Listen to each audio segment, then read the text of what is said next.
বিয়ের সিজন শুরু হতে না হতেই সোশ্যাল মিডিয়াতে আমরা বিভিন্ন রকম ভিডিও দেখতে পাচ্ছি, মানে উইথাউট ইনভিটেশনে বিয়ে বাড়ি যাওয়া। তো সেই সব ভিডিও দেখে নিজেকে আর আটকে না রেখে আজকে আমিও বেরিয়ে পড়লাম।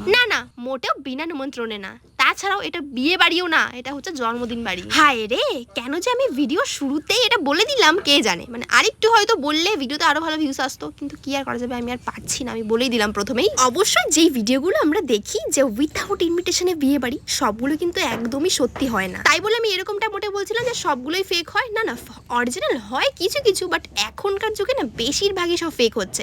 আগে হতো কয়েকটা দেখেছি যেগুলো জেনুইন ছিল, বাট এখন যেগুলো দেখছি না সবই প্রায় ফেকই হচ্ছে। কি আর করবে বলো সবাই, তোমরা ওই ভিডিও দেখতে এত ভালোবাসো যে লোকজন এখন ফেক শুরু করে দিয়েছে, আর কিছু করার নেই। তো চলো, কোনো ব্যাপার না, লোকজন প্রচুর পরিমাণে বিয়ে বাড়ির নিমন্ত্রণ পায়, বাট আমি পেয়েছি এই বিয়ের সিজন শুরু না হতেই একটা জন্মদিনের নিমন্ত্রণ। দেখো, ইচ্ছা থাকলে কিন্তু জন্মদিনকেও বিয়ে বাড়ির মতন সেলিব্রেশন করা যায়, তার সাথে একটু টাকাও দরকার, এটা হচ্ছে সব থেকে বড় কথা। দেখো, তোমরা হয়তো অনেকেই জানো যে আমি আমার আগের বছরের বার্থডেটা অনেক বড় করে করেছিলাম, সো সকলে এত কমেন্টস করেছে যে এটা বার্থডে না বিয়ে বাড়ি, এদের সবকিছুতেই বেশি একটু টাকা দেখেছে কি এত খরচা করতে শুরু করে দিয়েছে, কি আর করা যাবে। দেখো, আমি সকলকে একটা কথাই বলতে চাই যে তোমরা দয়া করে আমার আগের ভিডিওগুলো দেখো, মানে আমার চ্যানেলে আমার 3 বছর পর পর বার্থডে ভ্লগ আপলোড করা রয়েছে। তোমরা এটা বলতে পারো যে আমি 1 বছর ধরে ইনকাম করছি, মানে এই বছরের বার্থডেটা আমি করেছিলাম, বড় করে করেছিলাম, কিন্তু তার আগের বার্থডে গুলো অনেক বড় করে করা হয়েছিল, তো সেগুলো কে করেছে? অবশ্যই বাবাই করেছে, তাই না? দেখো, সত্যি কথা বলতে এখনকার যুগে টাকা সবারই আছে, কিন্তু কেউ এই সেলিব্রেশন করে বা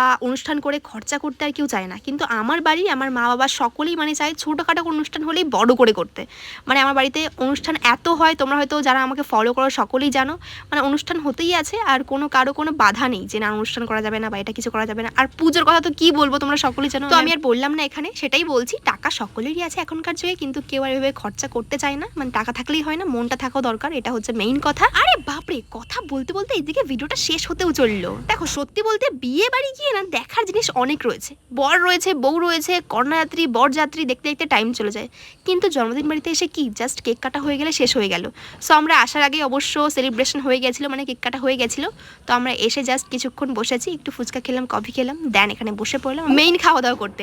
অবশ্যই এখানে এসে অনেক লোকের সঙ্গে দেখা হয়েছিল, দেখে পুরো মনটা একদম পুরো খুশি হয়ে গেছিল। আচ্ছা, তোমরা কারা কারা আমার বার্থডে ডেট জানো অবশ্যই কমেন্টে জানিও, আর তোমাদের বার্থডে কবে কমেন্টে জানিয়ে যাও, তাহলে উইশ করতে আমি একদমই ভুলে যাব না। আর আমার সঙ্গে না একটা জিনিস হয় যে বাড়িতে বসে আমি ডাল একদমই খাই না, বাট অনুষ্ঠান বাড়িতে এসে ডাল খেতে আমার এত ভালো লাগে যে অন্য কিছু খেতেই আমার ভালো লাগে না, মনে শুধু ডাল দিয়েই ভাতটা খেয়ে নিই। আচ্ছা, এবার তোমরা বলো যে অনুষ্ঠান বাড়িতে এত কমন আইটেম রয়েছে, এর মধ্যে তোমাদের খেতে কোনটা বেশি ভালো লাগে? কমেন্টে একদম জানাতে ভুলেই যেও। আমি জানি এই বিষয়টা বাঙালিদের মধ্যে একদম কমন হবেই হবে, মানে দই বা আইসক্রিমের কোনো বাটি দিলে, অবশ্য বাড়ির পাশে অনুষ্ঠানটা হলে সেটা বাড়িতে নিয়ে আমরা সকলেই ফ্রিজে রেখে দিই, কারণ নেক্সট দিন খাওয়া যাবে। আজকে আর পেটে জায়গা নেই এত কিছু খাওয়ার পরে, ঠিক বললাম তো?